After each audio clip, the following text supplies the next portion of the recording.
Um, I am Michael Schaefer. I'm the editor of Washingtonian magazine, and thank you all for coming this morning. I'm going to try to talk as little as possible today because I am a person who, after college, decided that my future lay in print media, and you are not.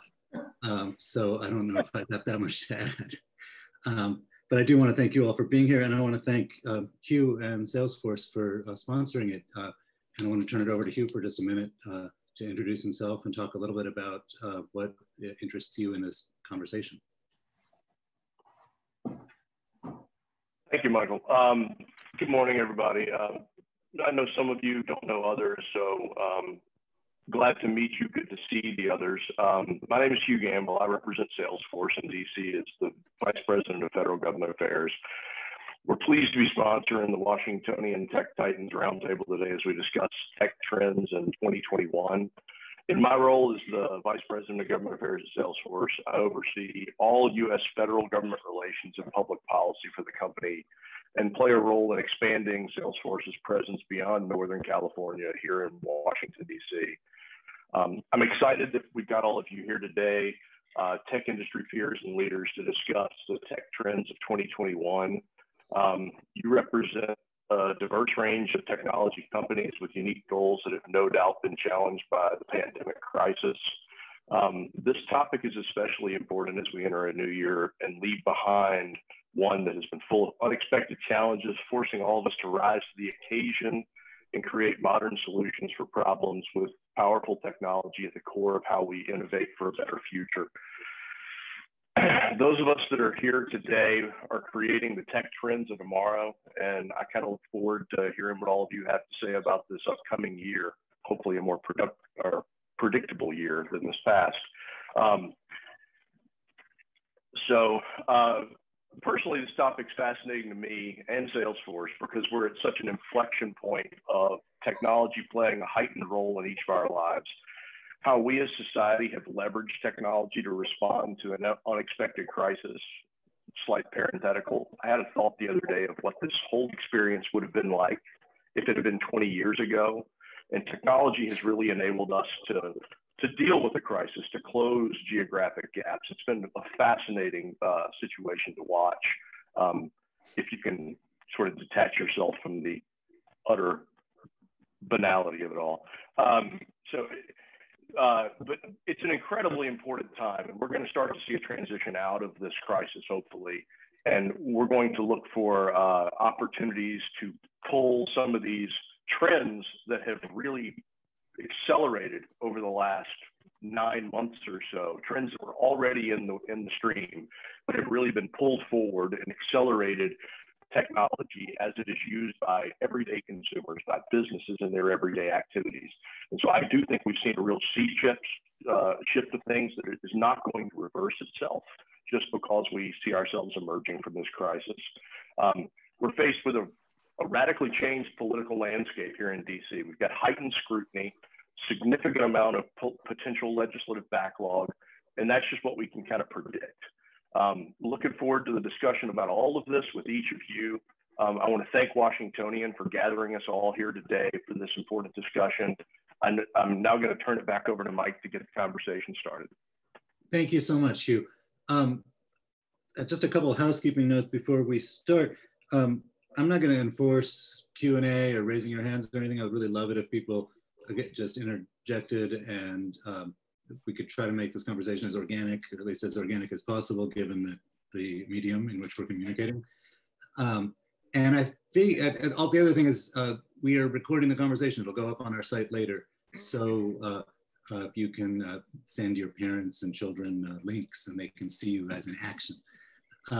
I figured before we dive in, it's always nice to know who's listening to you. So I thought we would go around and introduce ourselves. Since I think all of our screens look differently, let me just call on you to introduce yourself. Chandler, the man with the mustache. Hi. Chandler Morris. I head up U.S. government affairs for Workday. We're a cloud-based human resources, capital management, financial, and analytics service provider for coming up on half of the Fortune 500. So we're one of those companies for which you either know us well or you've or we haven't come on your radar screen. Thank you. Chris Hoyt. Hi, I'm Chris Hoyt. I'm the co-founder and CFO of Upskill. We're an enterprise software platform company that essentially allows large manufacturers to use augmented reality in their manufacturing, logistics, and field service parts of their business. And Becky Talent is here too. Morning. Hi, everybody. I'm Becky Talent with Dropbox. I hope most folks are familiar with Dropbox, but Dropbox is a cloud service provider, and we're really looking to innovate more into the collaboration space. And so we're excited to be part of this conversation and hear about all of the new technologies that have been popping up over the last few months. So thanks for having me. Excited to be here. Welcome. Elizabeth Lindsay. Hi, my name's Elizabeth Lindsay. I'm the CEO of Bite Back. We're a nonprofit based in DC, and we train adults, teach them how to use technology, and then move into living wage careers that use tech. It has been a really interesting year in the workforce development tech space, really making the pivot to online learning, which has also forced us to innovate in lots of really interesting ways. So I'm looking forward to the conversation. Bobby Kilberg, welcome. Hi, I'm Bobby Kilberg. I'm the president and CEO emeritus of the Northern Virginia Technology Council and remain as a strategic advisor to the council. I'm also on the board of Appian.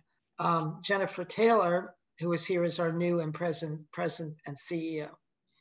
Hi, Jennifer. Hi, nice to see everybody.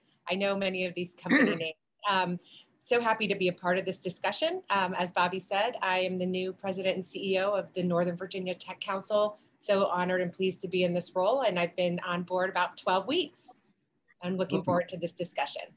And Joel Elliott from Salesforce is also here. Yeah, good morning, everyone. I'm also part of the Federal Affairs team and happy to be part of this discussion. Buddy Reiser. Hi. Hi, everyone. I'm the Executive Director of Economic Development in Loudoun County, probably at this point most famous for having the largest concentration of data centers anywhere in the world and enabling a lot of the technology. I see a lot of the companies here have facilities or at least servers in Loudoun County. So looking forward to this conversation today. Eric Raprich. Good morning, everyone. Eric Raprich. I'm president and partner at Engage. We are a digital public affairs agency, so we provide technology, advocacy, and other digital services for policy-focused organizations like trade associations, as well as corporate public affairs units. Glad to be with you all. Welcome. Robert Poulin. Good morning, everybody. Special thanks to Washingtonian for doing this today. I'm a partner at Blazar Ventures. We invest exclusively in seed to Series B right here in the DC marketplace, primarily in identity, security, data. And previously I was a founder of Newstar, and I've been part of the tech scene here for about 25 years. Welcome. I mean, welcome to this conversation, at least. I know you've been here 25 years. Andrew Rosen, hi. Hi there. Thanks for having me. I appreciate it. And thanks for holding this event. I'm Andrew Rosen. I'm the CEO of Interfolio. We are a private equity or Insight Ventures backed technology company in the district. And we specialize in post-secondary higher education. We've built the first ever faculty information system for higher education marketplace. We have about 350 clients on a global basis with respect to managing and facilitating faculty life cycles. Welcome. Thanks. Matthew Eggers is here. Hey, good morning. Thanks for having me. Thanks, Michael and Hugh and Joel for putting this together. I run our cybersecurity working group. You can kind of think of us as kind of tackling kind of day-to-day policy, which can be kind of a catch-all for a lot of things we do here in DC, legislative and regulatory issues. We've got about 200 plus companies, associations, and state and local chambers. And I live by Dulles, and I can attest that Buddy is exactly right. And there is an ever-growing number of data centers out here. It is amazing when you take a drive. anyway, thank you for having me. Thank you. Tom Davidson, hi. Hey, great to see you all, and thanks for including me. I run a company based in DC called EverFi. It's an education company. Our software basically powers the community engagement and learning efforts of about 3,000 really large companies across the world. We use the principal use of the software is to really go after teaching kids and customers and employees about areas that are often left outside the core curriculum. So financial literacy, closing the racial wealth gap in the country, sexual violence prevention, harassment internally, pay equity. And so it's used by, Walmart and Target and Amazon and Google and all the major sports leagues and others who use that to drive those efforts. Washingtonian is not necessarily in that size of business, but we did just use your a program of yours. Oh, thank you. An internal diversity training initiative. We'll take whatever we can get. Thank you. Julia Spicer, hi. Yes, thanks, Michael. Thank you for hosting. These are great. I lead a group called Mid-Atlantic Venture Association, which is a little misnomer. It's been around 30 plus years. And I say misnomer because Mid-Atlantic is our home and our core group, but we really try to bring a lot of the global trends home to companies that are being built here and innovation companies. We spend our time really working with high growth companies and those who help make them so. And at the core of that, oftentimes are investors. I'll just put a data point here that I think the pandemic has certainly honed in, but not defined a number of the trends that are already happening. Big shifts, if you will, in sort of how companies have been financed and what they need for high growth. And hopefully we'll get into some of that as well. So thank you for hosting. Thank you for being here. Zoom keeps moving my screen around in terms of who is where. So I think I've introduced everyone, but if there's anyone I've not, it's not my fault. And please introduce yourself. All right. So I wanted to kick off by talking about sort of the perception of tech in today's world. I imagine for those of you who do government affairs, your jobs have become like a little bit more complicated in the last 5 years.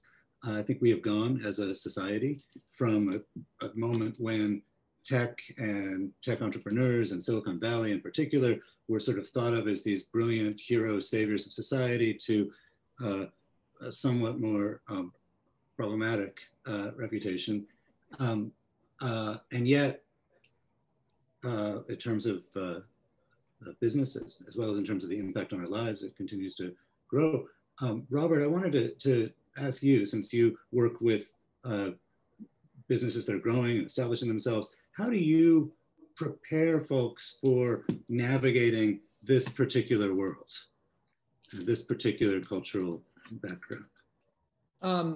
So let me make sure I understand the question. Are we talking just about tech in general, or are we talking about the intersection of the tech market with the current pandemic? I was thinking about tech in general. The pandemic is, like with everything else, sort of accelerated trends, but we are in the famous techlash. We are in a time of a lot more, I think, skepticism on the part of the general public and on the part of the political leaders they elect towards tech companies, which I assume is going to shape how they are going to present themselves to the world, and particularly where regulations and legislation come into play. So I think I understand. So I think we're all a little guilty of living in a bubble in the DC marketplace where, I don't know about everyone else on this call, but everything that I've done here has in some way been involved the government, either explicitly or implicitly in a public-private partnership model. I was a founder at Newstar. Newstar was started to respond to the Telecom Act to provide competition in the marketplace, and that wouldn't have happened if there hadn't been regulation that required that. And so in all my, you sent out questions before today's event. Every one of my portfolio companies in some way is responding to demands, regulations, requirements of the US government. And that is not to say that everything we do is tied to, we're not working at defense opportunities or US intelligence opportunities, but everything we're doing because of where we're located, we take advantage of working in partnership with the government. Now, to your point that the pendulum might be swinging and there might be public sentiment that is reacting negatively to more regulations. I think that could certainly be the case. I'm not sure where you wanted to go with this question, but I'll bring up the pandemic. I mean, the pandemic has created winners and losers. It's creating markets where new technologies could solve particular problems, whether it be things like contact tracing, which is scary to people, and I understand why. Mm-hmm. And that might be one of the things you were hinting at.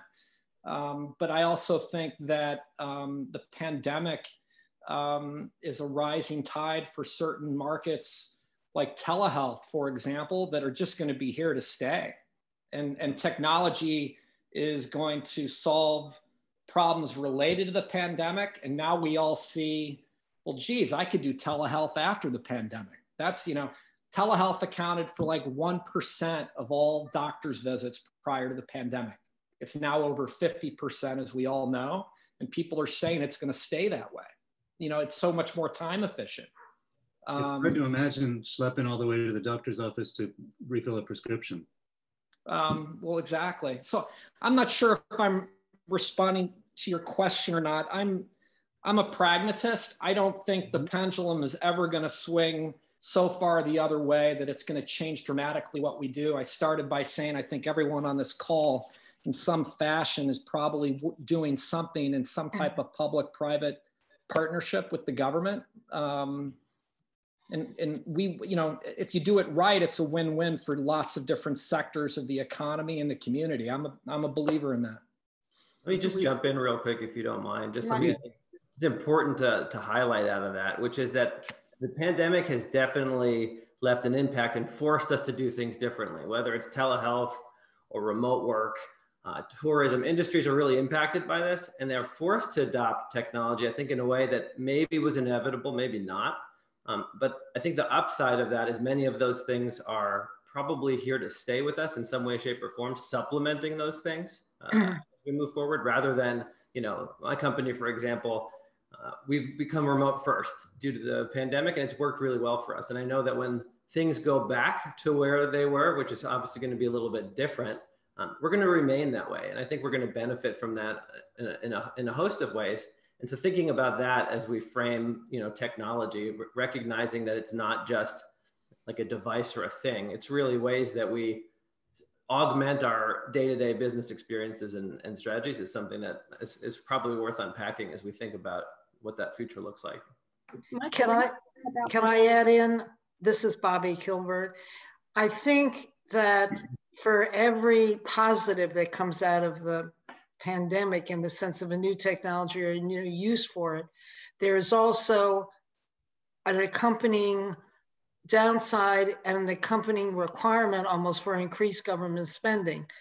That is, take telehealth as the perfect example. Telehealth is a wonderful addition for those of us who are in urban or suburban areas with high levels of broadband and the money to be able to hook up and link in and join. But if you're in a very rural area, or if you are in low income, or if you have other reasons to have an inability to be able to utilize it, it just makes the divide even worse than it was before. And it requires, I think, in the sense of telehealth, it really requires a commitment by the federal government to bring broadband and eventually high-speed broadband across every aspect of the country. Because if you don't, you increase the digital divide and you increase the lack of access to services rather than increasing them. We will always do fine, all of us on this call, in the sense of the ability to eventually get to see our doctors or eventually deal with telemedicine, but many people won't. So I think with the positive also comes caution and things we need to do as a nation, as a country, as a government to make them happen.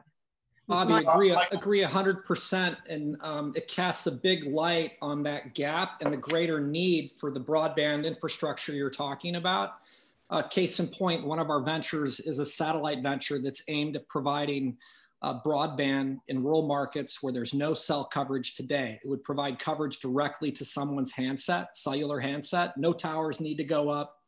And we're in fact talking to the US government about that right now. And we've cited the example you just talked about, which is telehealth is something that needs to be provided to everyone in this environment and going forward. And we need to solve the bigger problem, which is the lack of broadband infrastructure to rural America. It has to be solved for. And I would like to just kind of add on to that.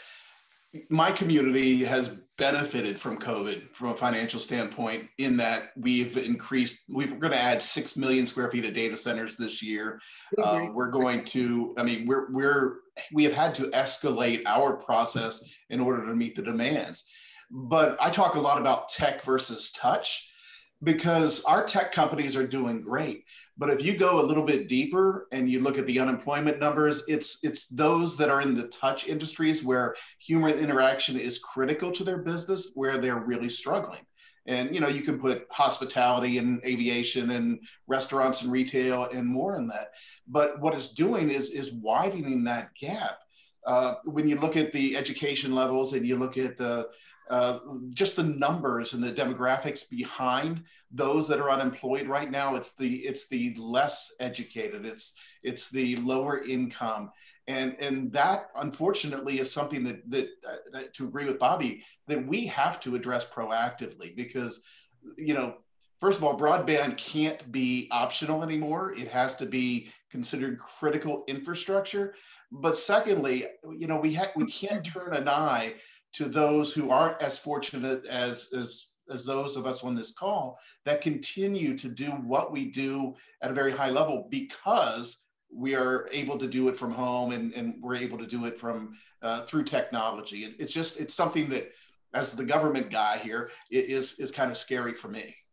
And you can just take that and continue it on to education and online learning and remote learning. That's just not possible or feasible for many of our children, and it's really hurting them. I'm so glad. I was just going to say, I'm so glad that Bobby, you brought up this topic. My organization, we train adults who live in DC and Baltimore and Prince George's County. These are folks not even in rural communities who don't have access to broadband at home because of price constraints, and they also really need training on how to use technology. And I think if we are serious about having a real recovery of the economy that matches everyone, we really need to use this time, and government needs to support not only broadband, but also training for adults of all ages. I think we often think about yes, that it is challenging for students K through 12 to learn right now because of technical changes. But, you know, as Bud, you said, folks are not able to work right now. And it is such a privilege that we're able to work from home. And we're able to do that because we have broadband, because we have computers, and also because we have the skills to use technology. That's right. Yeah, I just wanted to go one thing about your perspective. You were talking about the perception. You led with that word, and that might have been, you might have been being kind. So I think you're saying has the perception changed or diminished on tech? And I think if you look and you step away and you think, okay, is that because Wall Street's dominating because of tech, and that's very different from Main Street and how people feel, who's creating the wealth right now. Tech is probably at the top of that food chain, so that doesn't help. I think all of the issues around social media that we're seeing, you know, in a pre and post election cycle, that creates some issues. And I do think this increasing divide, I think they're all kind of together creating this, perception issue around tech, as opposed to a lot of the good things and the innovation things we're seeing on the commercial side that are happening. I do think it's important to sort of acknowledge there's a perception issue, and some of it seated in, fact, and sort of those are the, understand and own these issues that we see coming out of tech too. Well, I think one of the things. Go ahead, please. Yeah, Michael, thanks for the question. I think perception, maybe just to kind of bring it to where kinds of things I do day to day, I think we're clearly aware of the challenges that the tech community faces, let's say on Capitol Hill with respect to perception. I think on balance, though, I think I recognize the kind of the privilege issue. I think I'm very thankful to be able to work from home. And recently when my kids needed to kind of tap into their schools, they were able to do that online. And I certainly don't take that for granted. I think that is a big net positive for a lot of folks. Two things, and then I'll finish, is I'm very cognizant of the fact that when the chamber historically has done big events in our, let's say, our big Hall of Flags, which some of you have seen, it holds about maybe 300 people. In recent months, we've been able to do webinars, webcasts with professionals, folks covering a broad swath of issues, and we were able to reach out to thousands of people. The other thing is cybersecurity, which is where I spend most of my time. We've clearly seen an expansion of, if you will, the attack surface area. Ransomware attacks have seemingly gone up. VPN usage has gone up a lot. So I think in a lot of ways, on balance, I think it's been a net positive, but there are challenges. And I do think in the area of, let's say, cyber policymaking, things certainly haven't slowed down. And I'll leave it at that. One thing I'll also just add to this conversation is that this is great conversation, thinking about the pandemic, thinking about its impact, thinking about not just the technology, but the issues that we were mentioning here that are important to focus on regardless of the pandemic. But with all this gearing up, if we're here to talk about tech trends in 2021, you can't help but talk about the pandemic. If we're talking about this, we're putting a lot of effort, a lot of resources into a new way of life that is going to change probably relatively quickly afterwards. Now, again, I don't think anybody thinks we're going back to the way things were, but with all this investment in infrastructure, which is a good thing, and all this focus on this divide, which is a good thing, especially for tech and touch and all of that, is there going to be a need for planning for that course correction in a way that we're currently not anticipating, but have an opportunity to do so in a way that we couldn't before the pandemic? I don't have an answer to that, but I just think it's an interesting thing to think about how we're going to handle that as businesses as well as an economy in general.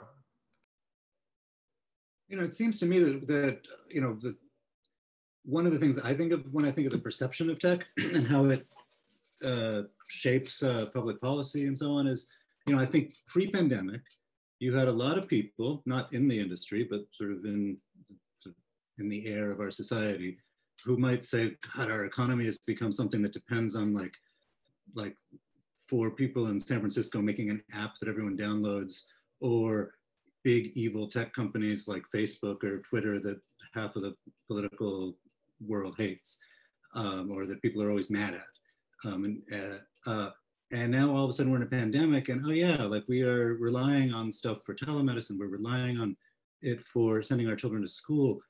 This is actually the tech industry as we live it, rather than the app we might be, the game app we might be playing with. And one of the things I was thinking about is, and it came up here, we are in a new administration. There is talk of stimulus spending, of basically spending tax dollars to do things that the market hasn't done or maybe might not do organically, like provide broadband to rural areas. Where do you see the opportunities for some of that government intervention or intervention in other ways? How realistic is it, and where does that stand politically, and which of you all think you might benefit from that? I can jump in to start. I mean, I don't think that there's a private sector solution to deliver broadband to rural areas.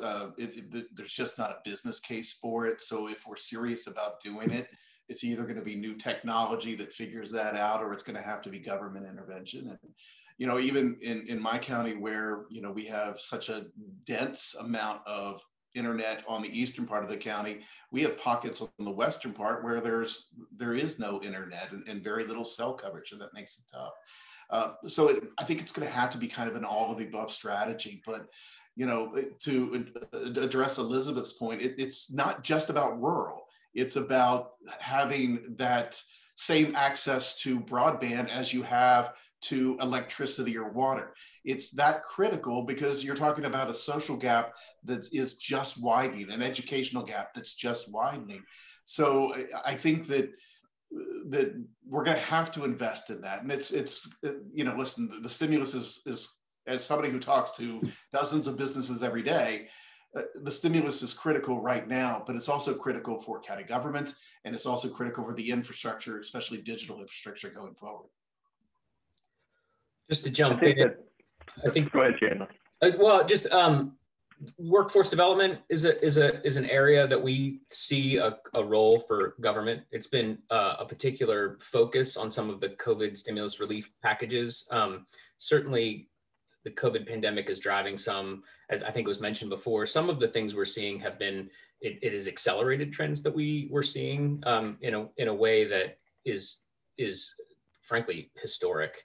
So from our perspective, with the unemployment we're seeing, we need to shift to a little bit more of a focus that provides a bit more agility. And so there is an emerging focus on a skills-based approach to talent.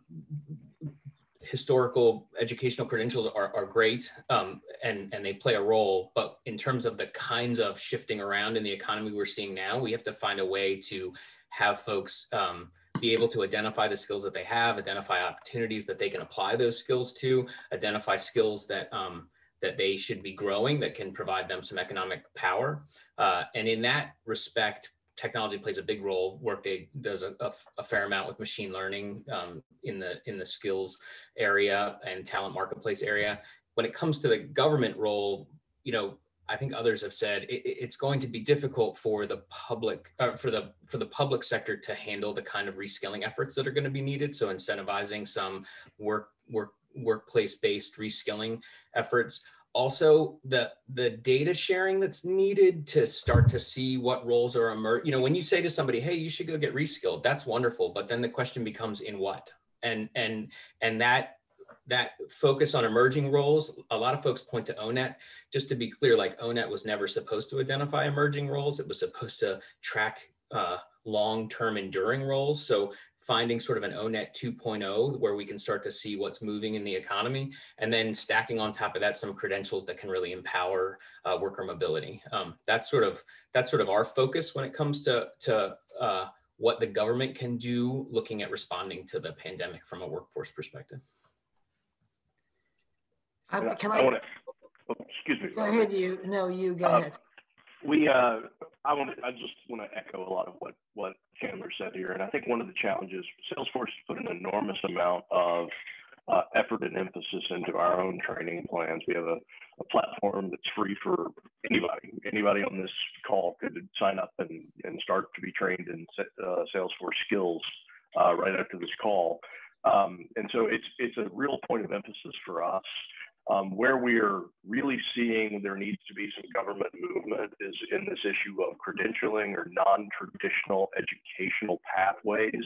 It gets to the portability issue. But it's not just government, right? It's in the corporate HR space, how you go about hiring, what are the criteria for qualified candidates. There's a macro review of this that needs to be done, but there's certainly a governmental space there. And you find pockets in Congress that understand this, and I'm sure this is true with the administration as well.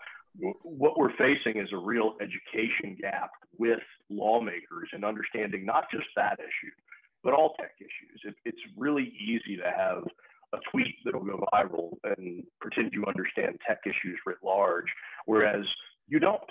And the fact is that they view largely, in a lot of ways, tech as this monolith, and it's not. And they need to be more nuanced. And so we have a job educating policymakers, legislative branch, executive branch. But I do think one of the huge gaps that we could potentially push on immediately is this idea of workforce reskilling, retraining, because it's going to be an acute need coming out of this process. It was there before, but it's going to be heightened now. Sorry, Bobby. No, the only thing I was going to add to that was if you take a look, for example, at apprenticeships, that is a very important role that the government can play, but not in defining what those apprenticeships should be for, but rather providing a pot of money to help the private sector engage in the apprenticeship training. I'd hate to see the government say, okay, this is the area that everybody needs to be trained in because they're going to screw it up. But if they provide grant money and enable the private sector to determine, as they do in many places in Europe, determine what the skill sets are that industry actually needs based on what industry has seen it needs, I think the utilization of grant money by the federal government, particularly the Department of Labor, will be very key. This But is also, Jennifer oh, go Taylor. ahead, Jennifer. Build on this. Sorry. So prior to being at the Northern Virginia Technology Council, I worked at the Consumer Technology Association. And one of the things that I did there was I built our 21st Century Workforce Council. And out of that, with IBM, I developed the the CTA Apprenticeship Coalition. And the coalition is still in operation. And the goal is to encourage the tech sector to introduce apprenticeships for new collar roles. We announced this on the CES stage with Ginny Rometty 2 years ago. And what IBM has just been a best-in-class example of a tech company introducing an additional non-conventional pathway for people who are typically underrepresented in tech, quite frankly, to access, as Bobby was saying, the jobs that they know they need to fill. So they have a huge, there's a huge situation with mainframe computers. Younger people aren't necessarily pursuing careers in mainframe. So they've rolled out an incredible program. We showcased 5 different apprentices at CES 2 years ago on the keynote stage. And we had a DACA recipient, a firefighter who had been injured and had to re-career, a graduate of general studies from the University of Missouri, but was unable to find employment. We had a barista who worked in the IBM Research Triangle office. And I'm just here to say that, also a veteran, that it really needs to be driven by the employers. We need to educate them on what a new collar role is and that they can fill their talent pipeline in additional ways. The 4-year college degree is not enough. The United States only graduates 60,000 computer science degrees a year. And as Hugh or someone was saying earlier, the skills gap was here way before the pandemic. And it's only been exacerbated. So I've actually written a white paper on this. I'm happy to share it with everyone. The 5 key areas of an apprenticeship program that are necessary. And I'm a big advocate for tech companies taking the time and investing in this pathway. Also, just to give a shout out to Amazon Web Services. They've been doing this for a few years for cloud computing in partnership with Nova, who provides the RTI, which is the required training instruction. So anyway, just wanted to echo the things Bobby and Hugh were saying. And I think we're going to see a rise in that, quite frankly. I hadn't heard that term before, new collar. I love it. New collar worker, Jenny. It's coined by Ginny Rometty. So basically, it's an individual that's not blue collar, white collar, and you can access in-demand jobs with high family sustaining wages without having a college degree. If you've demonstrated a little bit of aptitude knowledge, which you could obtain on your own, self-taught, or through a boot camp, or maybe you've taken some classes at a community college, but the story is really fantastic. I mean, IBM told me that it costs them more to hire a person, let's say from Georgia Tech, like a computer science with a computer science degree. They'll start them at like $90,000. They still have to train them exactly as if they would an apprentice. So it's a lower cost. It's do you buy talent or build talent? That's what you'll hear, that kind of terminology. But anyway. Tom, are you seeing new sorts of asks new sorts of desires in the market in terms of training, education? Yeah, it's a great question. I think the biggest thing that really came out of, what I would call the intersection of the pandemic and a lot of the racial and social justice initiatives and movements that came out of the summer is really two things. I go back to, in a former life, I was a state legislator for a long time. And one interesting thing about this is the role of the states in this, that there's, back in Maine, 100 years ago, we did the first one-to-one laptop initiative and the wiring of schools and libraries together. We did that by, pulling together really interesting private endowments that matched certain initiatives that we did in the local PUC. A lot of this stuff is the Wild West of states having, there are folks who know this a lot better on this call than I do, but states having a lot of jurisdiction on access and the ability to do things outside of state budgets and the rate base and other areas to fund these things. So I would watch for a lot of state and local impatience about access, particularly kids in high poverty areas and their access to technology. Second thing that I would say is, something that's immediately actionable, and this is what we're spending a lot of time hearing from the CEOs of most of the big, Fortune 500 companies, is like this layer of life skills in K-12 that is missing. And these are areas around mental health, areas around financial education, college readiness, student loan preparation, these areas.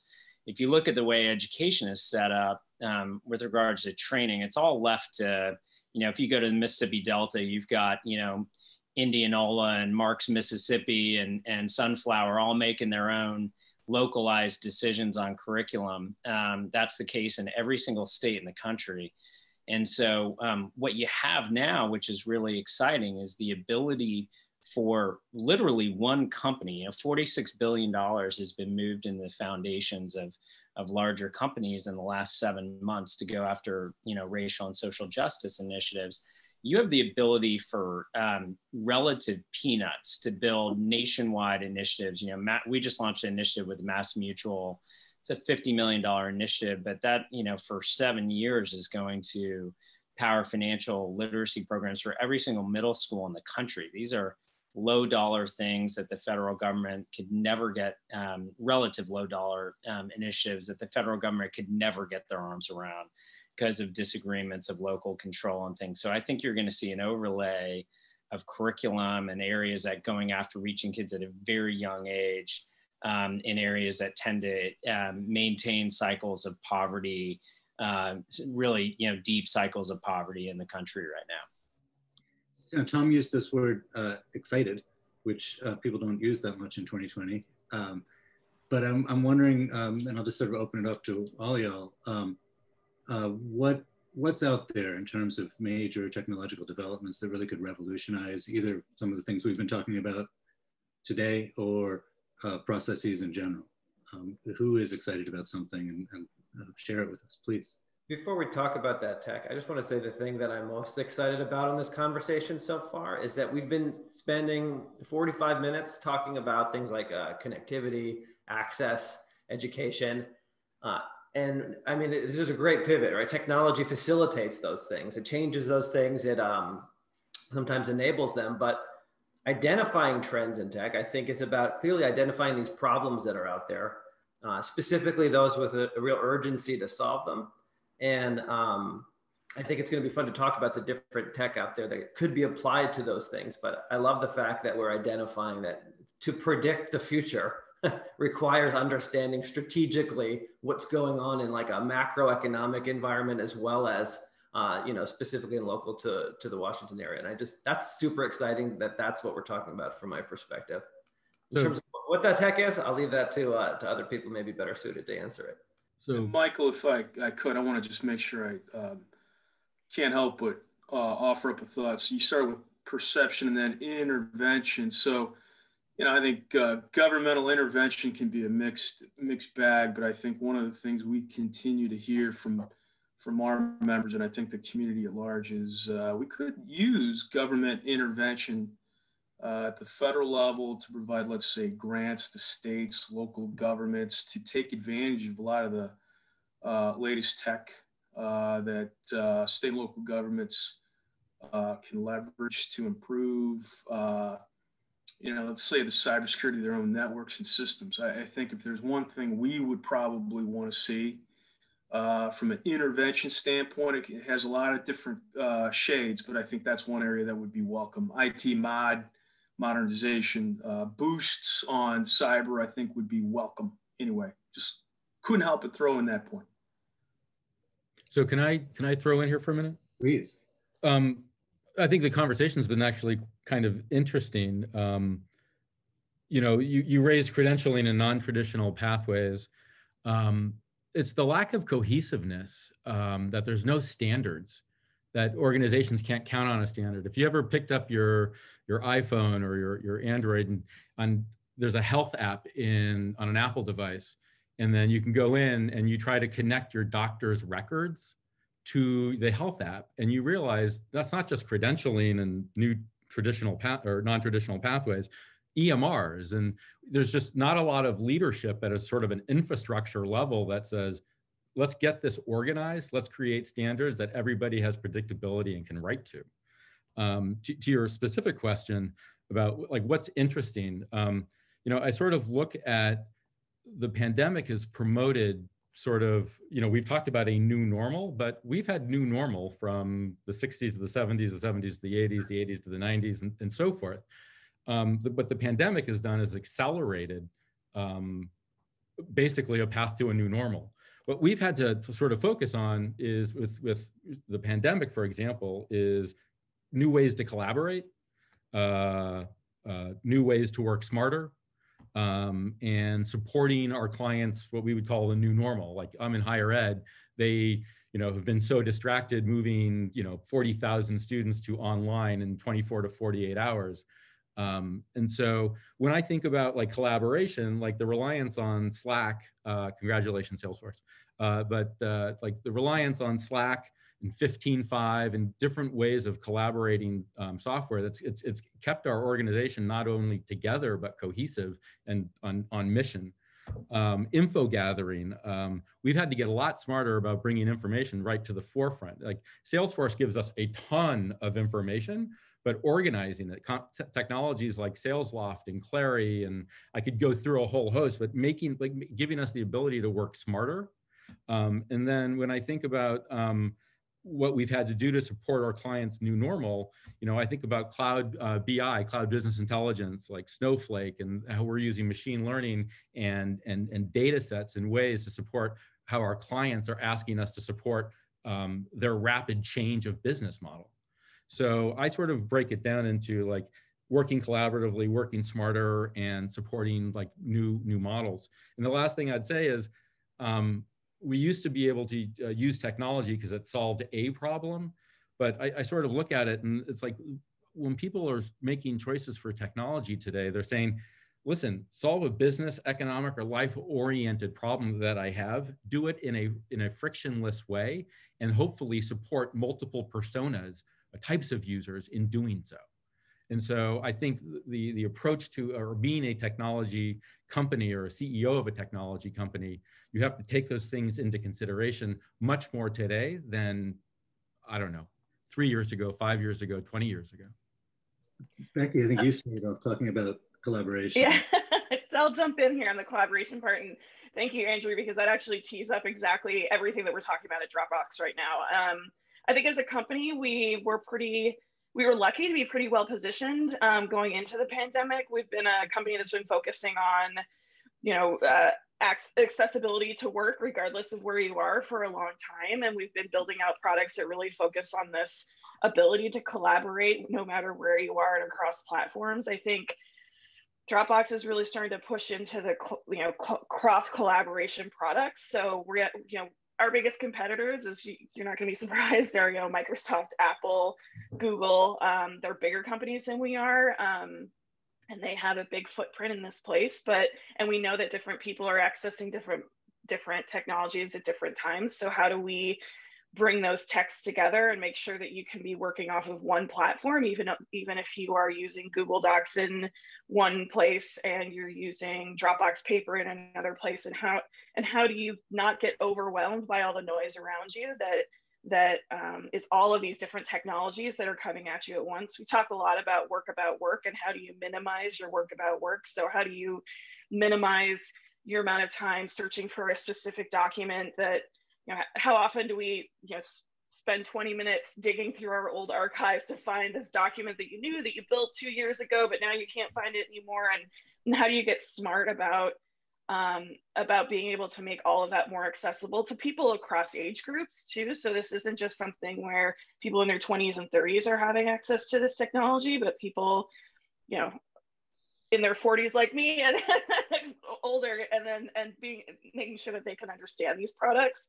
I think the other balance that we have to have on this, though, is the more that we make this interoperable and the more that we are building AI into products, we need to make sure that we're also continuing to protect the privacy of everyone across internet platforms and across our users, and ensuring that their privacy is our number one top priority. People aren't going to trust Dropbox.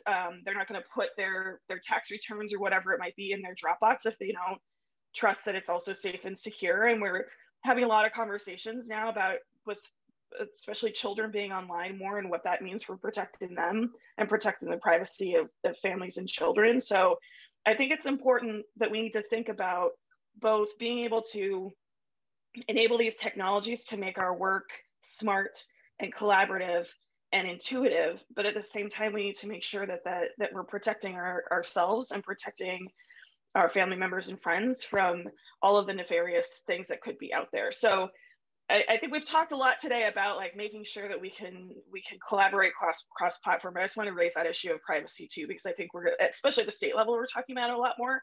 I think at the federal level, we're going to be talking a lot about it, and obviously they're really focused on that in Europe. So I would just flag that as well. I know we got a break in a second, but I wanted to ask, I wanted to sort of close by looking forward and blue skying a little bit, seeing what people are excited about. And I wanted, Chris, I know that you've done a lot of work around AI and wearables, which are sort of, at least for us in the general public, the kind of amazing future thing. Talk to us a little bit about what's exciting and what we can look for in the next year. What's poised for growth? Sure. Well, I will say that a lot of what we actually do does tie into some of the access questions and skilling discussions, reskilling discussions, in that part of what Upskill is doing is having a platform that allows existing manufacturing employees to be more productive, right? And so that you end up in a world where you don't need to replace people with robots. So we're definitely still part of that same conversation, but at a much more micro level. One thing I would say at a really high level that came, in my view, has come out of this year and is going to impact tech trends in next year is a focus on sort of hard tech, right? If you look at what the world accomplished in 2020, it was a crappy year, right? No doubt about it. But at the same time, we essentially had a vaccine get developed in less than 12 months, right? Which, if people had said, a year ago that was capable or possible, we'd say, you need to stop smoking whatever you're smoking, right? So we've found that it's possible to do things that are a lot harder than people thought. And so I do think that particularly on the investment community, on the venture side, you are going to see more focus on tackling really difficult sort of technical problems that people would have shied away from before. And I think if that does happen, that's going to have a really positive impact long term. So I do think that's something we can sort of expect to see as we move into 2021. One other thing I would just point out, and I guess one of the questions that was circulated around earlier was just sort of the role of the federal government. I know we talked about it a bit, but from an innovation perspective, one of the things I've been most impressed by in 2020 was just how, particularly from the DoD side, they maintained an investment in innovation, through things like SBIR programs with groups like AFWorks and others. I spent a lot of my time outside of Upskill as a venture partner at a seed stage venture firm, and have just been really amazed by how many seed stage companies are looking at the federal government and DoD as a customer because of that ability for them to be consistent in their investments, right? Large companies have in a lot of cases sort of frozen that innovation spend because they don't know where they should be spending their money, or if they've been companies that have been successful in the pandemic, they don't have time to implement new innovation because all of their energy is going to supporting existing customer initiatives. And I'm sure that large companies would dispute that statement that I just made, but in terms of as a company on the ground, we're sort of seeing that. So I'm excited about kind of what next year brings. I do think the focus on, sort of dealing with hard technical problems is going to be an area where you're going to see more investment. I think that's going to be good for all of us. Are there other technologies or industries that are particularly on any of your radars? Michael, I might say, at least from what am I excited about?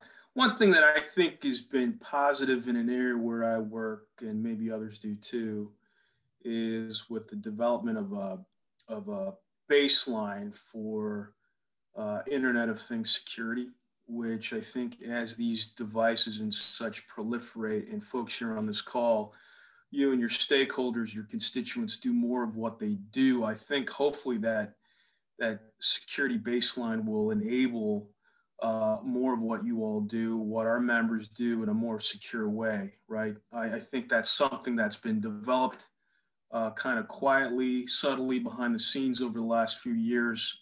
But I think that's a big bonus. And I think whether we're talking an IoT device that's connected to, let's say, shoulder pads in a football setting, to maybe an auto, parts of an auto, to parts of an industrial facility, I think it's just a good thing. And at least it gives me, I think it's a pretty positive development. I did want to build on the AI comments. I think the prevalence of artificial intelligence in everyday applications is also coming with a fair amount of scrutiny. Congress passed yesterday the Hurd-Kelly resolution for a national strategy on AI. Workday worked closely with BPC and their offices on that. We've also about to see the National Defense Authorization pass, which has quite a few provisions related to AI, both on the DoD side and not. We've been working actively on engaging NIST in a trustworthy AI framework. I think everyone's trying to figure out how to bridge sort of the trust gap to sort of harness the benefits of AI, but while addressing some of the concerns. Certainly the Europeans are hurtling forward.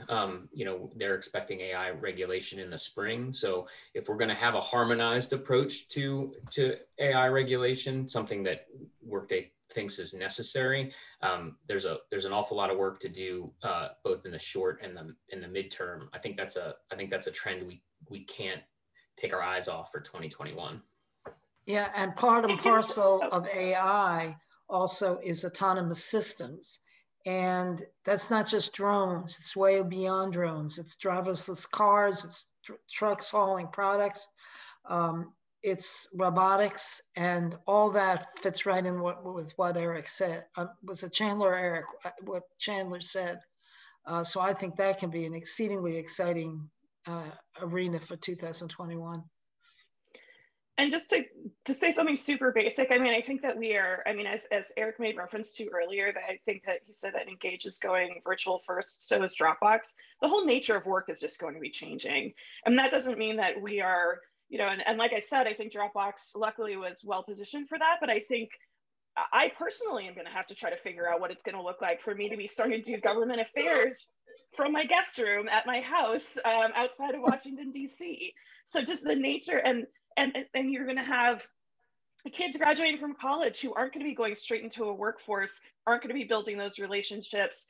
And I think to just see what our workforce and what our interactions within those workforce, what that's going to look like in the next 5 to 10 years, I think is going to be absolutely fascinating. But I think that at a company like Dropbox, that, like I said, we are going virtual first, we're putting a lot of work and energy into making sure that we can do things that will foster and maintain culture.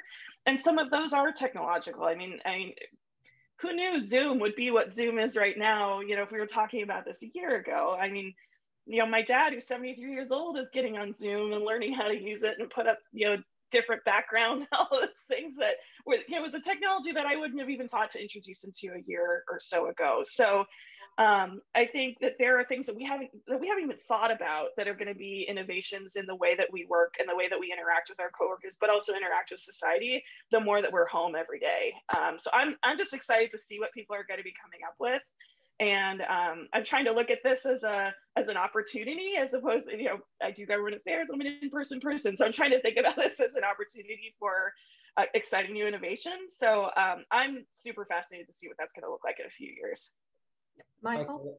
One thing that I wanted to add there was the, you know, I'm excited, mentioned before, being excited about talking about strategically how how technology can support various movements in the economic environment. But for the viewers at home playing tech bingo on this call and are looking for the sort of sexy stuff, we just talked about AI, autonomous tech, machine learning, wearables, Internet of Things, all in the last 10 minutes. So I think that in and of itself is exciting, especially if you think about how to elaborate on that maybe a little after the break. Yeah, and Michael, just to finish up, we've been running a series of calls with both high growth technology companies as well as investors, just across the country and within this market too. So just a few data points from things of people of these conversations that we're talking about. One is there's going to be obviously a huge push around all things tech around productivity and business. And this is sort of a compilation of things we've already talked about. Another is the traditional industry sectors, and in particular, those with the most hurdles and the most struggles. You can see where technology has been sort of a bit of a salvation for some. It's been sort of their way of getting out of those, and it has saved some industries. I think we've still got some high touch industries that are still in dire trouble. But with respect to some, let's say, sort of fast casual dining or food dining or franchises, technology has saved some of those businesses significantly in terms of how they connect and how they do business services and how they do payments and finance and fintech and those kinds of things. I also think, you know, putting a change on those traditional industries, I think our tech companies are going to have to be, to Andrew's point, be much more collaborative and find the solutions with them and sort of work through those.